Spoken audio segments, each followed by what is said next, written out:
Bapak Ibu coba renungin bersama saya. Kira-kira yang disembah selain Allah. Bayangkan dan datangkan di benak Anda semuanya. Pohon kah? Gunung kah? Batu? Lautan kah? Malaikat kah? Jin kah? Manusia kah menyembah manusia yang lain? Atau menyembah hewan yang sangat konyol? Seperti ada sebagian orang di India menyembah sapi, ada yang menyembah kemaluan perempuan karena menganggap manusia keluar dari situ, dan segala macam yang terjadi. Semua itu yang disembah selain Allah, apa yang mereka bisa lakukan? Apakah mereka bisa lepas dari sistem alami di alam semesta ini? Misal, adakah di antara mereka yang bisa menahan pergantian siang dan malam? Adakah di antara mereka yang bisa mendatangkan hujan pada saat kemarau seperti ini? Atau adakah yang bisa menahan hujan kalau memang Allah mau turunkan dari langit? Adakah di antara mereka yang bisa melepaskan diri dari sistem dan fenomena kalau dia makhluk hidup seperti manusia misalnya? Adakah di antara mereka yang bisa menolak kalau dia lagi lapar? Adakah yang bisa menolak pada saat dia capek? Adakah yang bisa menolak kalau pada saat dia haus? Dan seterusnya. Semua itu mereka tidak punya apapun. Mereka bahkan tidak miliki buat diri mereka sendiri apa yang bisa bermanfaat buat mereka secara 100%, apalagi memberikan kepada orang lain. Lebih konyolnya, banyak manusia menyembah berhala. Subhanallah, yang paling banyak syaitan tunggangi menyesatkan manusia dari menyembah Allah dalam menyembah berhala. Berhala itu apa? Patung-patung yang dipahat sendiri oleh mereka, dibentuk sendiri matanya, kemudian mereka sembah. Satu hal yang sangat konyol.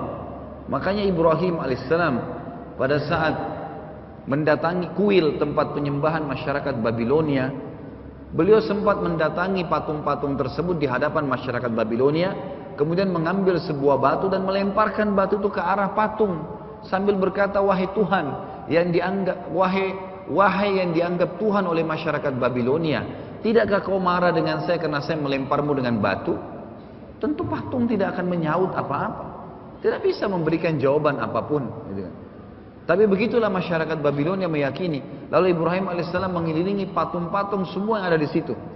Lalu kemudian mengatakan kepada masyarakat Babilonia setelah mempermalukan Tuhan-Tuhan mereka ini sambil berkata, apakah kalian semua tidak marah dengan saya atau tidak bisa melawan saya karena saya melempari kalian dengan batu, wahai yang dianggap Tuhan oleh masyarakat Babilonia? Mereka nggak bisa nyaut patung-patung tersebut. Padahal selama ini masyarakat Babilonia sujud, meminta-minta, memohon-mohon dengan patung-patung itu. Tidak ada apa-apa. Lalu Nabi Ibrahim alaihissalam menghadap ke mereka sambil berkata, wahai masyarakat Babilonia, ketahuilah Tuhanku dan Tuhan kalian, serta Tuhan yang kalian telah sembah-sembah patung ini adalah Allah subhanahu wa ta'ala.